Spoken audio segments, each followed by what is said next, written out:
Today is the most seismic day for all of us. I hope that our fathers, brothers, sisters, mothers are looking down and they're proud. The emotion poured out of Julie Hambleton today. For decades she's fought to find her sister's killer.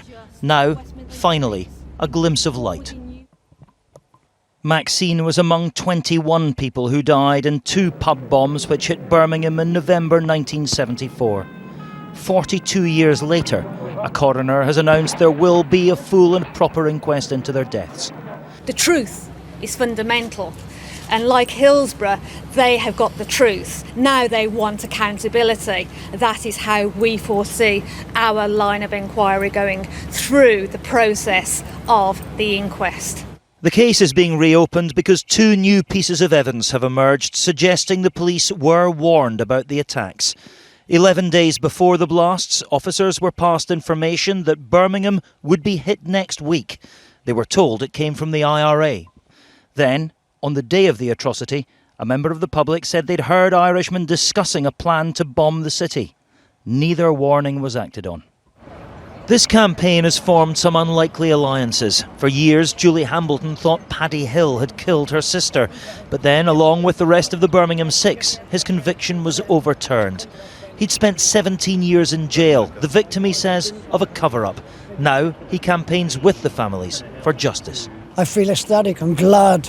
This is the first step that's ever been taken by anyone in authority to try and establish the truth.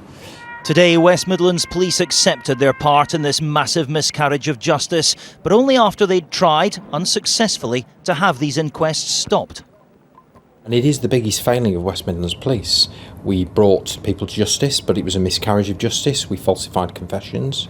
And we've not been able, sadly, to bring anybody else to justice since. There's no hiding from that huge failing by the force. So who did plant the Birmingham bombs? In 1990, an ITV documentary named 4 fresh suspects in the case. That was me. This man is confessing to mass murder. Some of them are well known and still at large, but today one former IRA figure said they'll never face a court. There will be no convictions because there's no evidence against the men. And short of one or more of them taking a plane to the UK and walking into a police station and making a full confession, there's not the slightest prospect of a conviction. But Julie Hambleton insists she won't rest until the bombers are brought to justice. Today she believes may be the first small step down that road.